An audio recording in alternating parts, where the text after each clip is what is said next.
Les obsèques du Premier ministre Amadou Gon Coulibaly, décédé le 8 juillet dernier, ont démarré ce mardi par un hommage de la nation sur le parvis du palais présidentiel. Le président français Emmanuel Macron a présidé aujourd'hui une cérémonie du 14 juillet marquée par la crise sanitaire du coronavirus avec un défilé militaire limité à la place de la Concorde à Paris et un hommage rendu au personnel soignant, notamment des armées. Bonsoir, vous suivez le 19h sur RTI2. Les obsèques du Premier ministre Amadou Gon Coulibaly ont démarré ce mardi 14 juillet 2020 par un hommage de la nation sur le parvis du palais présidentiel en présence du président de la République Alassane Ouattara. Une cérémonie émaillée de témoignages émouvants du ministre Kandia Camara, du secrétaire général de la présidence Patrick Achi et de la chancelière de l'Ordre national Henriette Diabaté. Cette première cérémonie sera suivie le mercredi 15 juillet d'un hommage de son parti, le Rassemblement des Oufouettistes pour la démocratie et la paix RHDP au Palais des Sports dans la matinée et une lecture de Coran suivie d'une bénédiction à la grande mosquée de la Riviera Golf dans l'après-midi. Ensuite suivra le départ à Korogo de la dépouille. L'inhumation du chef du gouvernement aura lieu vendredi dans la stricte intimité familiale après la prière suivie de la prière mortuaire à la grande mosquée de Korogo. Écoutons ensemble la chancelière de l'Ordre national Henriette Diabaté. Je ne peux pas me résoudre à parler d'Amadou au passé. Il est là. Je le sens ici même, dans mon cœur et dans le cœur de celui de chacun. On ne l'écoutera plus présenter de manière rigoureuse ses dossiers. On n'entendra plus le lion rugir. Le fils, l'époux, le frère, le père est désormais couché. Pour toujours, sans voix, Amadou Gon Coulibaly s'en est allé. Travailleur infatigable, chacun le sait. Un travail d'orfèvre, toujours bien fait. D'une loyauté sans faille à la cause qui lui tenait à cœur et à l'homme qui l'a protégé, qui l'a porté. Mesdames et messieurs, à quelques mois d'une échéance importante, l'unanimité que nous observons autour d'Amadou, cette unanimité n'est-elle pas un signe pour rappeler à nos compatriotes, à nos leaders politiques, de tous horizons, que la paix dans laquelle nous vivons doit être considérée comme un bien commun à préserver. Au nom du président de la République et de Mme Dominique Ouattara, au nom des présidents d'institutions, au nom de nos invités étrangers, du gouvernement, j'adresse nos condoléances à toute la famille Gon. À la suite du décès du Premier ministre Amadou Gon Coulibaly, plusieurs voix s'élèvent pour exprimer leur compassion. Je vous propose de suivre la déclaration du Conseil national islamique dans ce reportage signé Bintou Pekele et Pagassoro Kone. Après les hommages de la nation au Premier ministre Amadou Gon Coulibaly au palais de la présidence au Plateau, le Conseil national islamique CENI a également présenté ses condoléances à la famille du chef du gouvernement, cela au cours d'une déclaration faite à la mosquée d'Aguien dans la commune de Cocody. En cette éprouvante circonstance, nous, membres des associations, communautés musulmanes, coordination et le bureau exécutif du Conseil national islamique CENI, élevons nos suppliques afin qu'Allah fasse miséricorde à son serviteur arraché à notre affection. À l'intention de toute la nation ivoirienne, du chef de l'État de Côte d'Ivoire lui-même, des familles biologiques et politiques de l'illustre disparu, nous prions Allah de nous donner la foi nécessaire à l'effet de supporter la dure épreuve.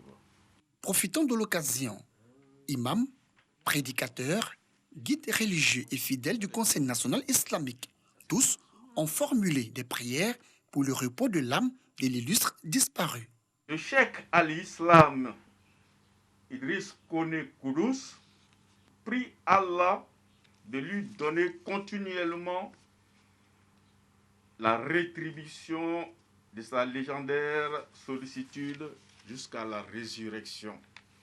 Décédé le 8 juillet dernier, le Premier ministre Amadou Gon Coulibaly sera inhumé ce vendredi 17 juillet à Korogo, sa ville natale. Les obsèques du Premier ministre Amadou Gon Coulibaly sont rentrées dans leur phase active. Toutes les localités s'organisent pour prendre part à cet hommage national. Tafiré, une ville avec laquelle le chef du gouvernement avait des liens forts, n'est pas en reste. La localité se souvient de son attention particulière. Les souvenirs fusent de partout. Kader Sogodougou. Tafiré, la cité est plus que jamais resplendissante.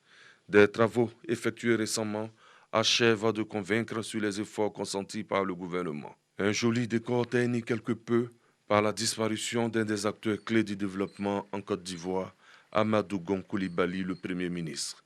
Au niveau de la municipalité, ce deuil est celui de Tafiré. Nous avons aujourd'hui une ville qui fait fier à lui. Je pense que cela est à mettre à l'actif du Premier ministre qui, vous le savez, a des liens très particuliers, des liens familiaux très forts donc, avec notre ville. La mère d'Amadou Gon, elle a été la première femme diplômée de la première école de Tafiré, c'était dans les années 1960. Et donc, son nom est gravé dans les annales de Tafiré. Des cadres de Tafiré, collaborateurs directs du Premier ministre, gardent de lui le souvenir d'un personnage à classer au rang des grands hommes. Pour nous, Amadou Gon Coulibaly est le modèle achevé de l'exemplarité, de la loyauté et de la fidélité. Toutes ces grandes valeurs humaines, personnelles et professionnelles de l'homme devraient nous inspirer tous, en particulier ceux de la jeune génération. Tafiré sera très fortement représenté à Korogo pour accompagner notre frère Amadou Gon Coulibaly à sa dernière demeure. Je voudrais vraiment implorer le Seigneur qu'il lui donne le repos éternel, qu'il lui pardonne tous ses péchés et qu'il lui donne le paradis. Le chef canton de Tafiré, détenteur du pouvoir traditionnel, les guides religieux, les populations sont aux côtés des cadres pour saluer la mémoire d'un homme exceptionnel. On a fait les obsèques pour enterrer son grand-père à la surface de la mosquée, de la grande mosquée de Tafiré. Amadou, dans son aventure de travail, il est venu à Tafiré, je crois 2 ou 3 fois. D'abord, pour l'ouverture et nous donner l'eau abondamment. Cette année, Amadou nous a donné 100 millions pour construire 2 écoles. Dieu a fait son travail, on va accepter. Sinon, vraiment, le mal, ça nous a fait mal beaucoup. Tafiré, Badika, Nidieka, Katiola et tout le Hambol seront à Korogo pour l'ultime séparation. Ce sera le vendredi 17 juillet 2020 sous le coup de 14h30. Autre chose à présent, les épreuves orales du bac technique débutent demain, mercredi 15 juillet 2020, une date établie dans le calendrier des examens du ministère de l'Éducation nationale, de l'enseignement technique et de la formation professionnelle. Depuis l'avènement de la crise sanitaire du coronavirus, les chercheurs et inventeurs rivalisent de créativité pour améliorer le quotidien des populations. Pour répondre à l'une des exigences des mesures barrières, le lavage des mains, Idrissa Kone a mis au point le PIDAWA 3628. Qu'est-ce que c'est? Allons à sa découverte avec Clément Beaucoup. Le lavage des mains, une exigence pour se prémunir de la maladie à coronavirus. Pour apporter sa contribution dans cette lutte, Idrissa Kone crée un robinet à pédales qu'il a baptisé le PIDAWA 3628. Vous avez la trajectoire du bouton poussoir qui est ici, qui est bien définie là. Et en temps normal, quand les gens l'utilisent, ils appuient et ils vont jusqu'à la butée comme ça. Vous voyez bien, la trajectoire totale vient ici. Nous allons aspirer les 100% du volume d'eau. Mais quand nous faisons un réglage du débit sur la pédale, quand on appuie, vous voyez, je suis arrivé à la butée là, on n'a pas atteint la butée ici. Donc là, je suis à 50%. Par un réglage d'ici, je peux même revenir jusqu'à peut-être 25%. Et comme c'est un élément qui tient la pression d'eau, l'arrivée d'eau se fait en bas, la sortie est ici. Avec cette innovation, Idrissa Koné veut résoudre plusieurs problèmes. J'ai observé beaucoup les mesures barrières concernant la Covid-19. Tout est-il que ce qu'on a dit, c'était bien, mais le petit élément qui me paraissait un peu oublié, c'était la manipulation des robinets dans les lavabos des toilettes internes. Surtout ça. Nous ne nous saluons plus. Nous mettons 1 mètre de distance. Mais je trouve étonnant que tout le monde parte saluer les robinets dans les lavabos. C'est ce que j'ai constaté. Pour certains nantis, ils achètent des robinets avec des infrarouges dessus, d'accord. Mais il n'est pas à la portée de tout le monde d'avoir des robinets infrarouges. Qu'est-ce qu'on dira d'une école primaire dans une localité très éloignée? Donc, je m'avais l'idée de faire ce système où je ne veux pas que la chaussure de l'usager se pose directement en contact avec mon système. D'où la pédale ici qui transmet le mouvement sur le robinet poussoir. Yopougon Kenya, cabinet dentaire Oasis. Nous avons rendez-vous avec Dr Mamadi Traoré, qui utilise le Pidawa 3628 dans son cabinet. Aujourd'hui, l'homme est devenu un défenseur de la marque. C'est un dispositif très pratique. Tous nos patients sont contents. Et ce qui est très intéressant dedans, c'est qu'il est très visible et c'est très facile à manipuler. Et ça s'inscrit quand même dans tout ce qu'il faut pour conserver la propriété. Pour nous, c'est l'hygiène que ça assure, mais sinon, effectivement, ça diminue la consommation d'eau puisque l'eau vient à la demande. Une fois qu'on enlève le pied sur la pédale, l'eau s'arrête. C'est très pratique. Pari gagné pour Idrissa Koné qui entend vulgariser sa trouvaille pour le bonheur de toutes les couches de la population. Le coronavirus reste une réalité. Les actions se multiplient sur le terrain pour faire barrage à cette pandémie. Le comité intersyndical sur la transition de l'économie formelle en Côte d'Ivoire, en partenariat avec le Bureau international du travail, ont lancé le 2 juillet dernier une campagne de sensibilisation aux mesures barrières contre la Covid-19. Après avoir sillonné 17 marchés dans le district d'Abidjan, ces organisations ont procédé à la clôture de la dite campagne. Clément Beaucoup. Les travailleurs et travailleuses des marchés d'Abidjan sont de plus en plus exposés aux dangers du Covid-19. C'est le constat fait par le 5e adjoint au maire d'Adjamé. Nous constatons que 95% des commerçants ne respectent pas les mesures.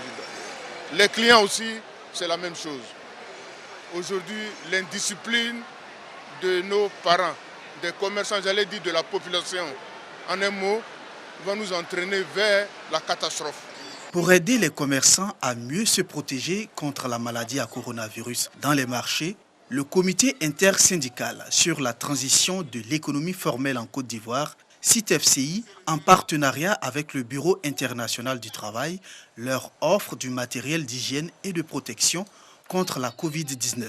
Nous avons sillonné 16 marchés. Aujourd'hui, c'est le 17e marché dans tout le district d'Abidjan pour apporter notre petite pierre, pouvoir enrayer, sensibiliser les travailleurs et travailleuses afin d'enrayer cette pandémie dans notre pays. C'est donc de ce jour, il y a des seaux de lavage de mains, les gels, le savon liquide et puis un mégaphone. Le mégaphone, c'est avec message, avec toutes les langues, pour pouvoir continuer de sensibiliser nos parents dans les marchés. C'est encore très important. Souvent, nous travaillons très tôt, nous rentrons très tard, nous n'avons pas le temps de suivre à la télé ce qui se dit. Donc avec ce mégaphone-là, elles auront le temps d'être toujours sensibilisées. La valeur s'élève à près de 14 125 000 francs. Cette campagne de sensibilisation sur le respect des mesures barrières a démarré le 2 juillet dernier et s'achève ce 13 juillet 2020. À l'étranger, en France, le président Emmanuel Macron a présidé ce mardi une cérémonie du 14 juillet marquée par la crise sanitaire traversée depuis le printemps par la France, avec un défilé militaire limité à la seule place de la Concorde à Paris et un hommage rendu au personnel soignant, notamment des armées, pour son implication en première ligne dans la lutte contre l'épidémie provoquée par le nouveau coronavirus. C'est la fin de cette édition. Merci de l'avoir suivi. Très bonne soirée. À très bientôt.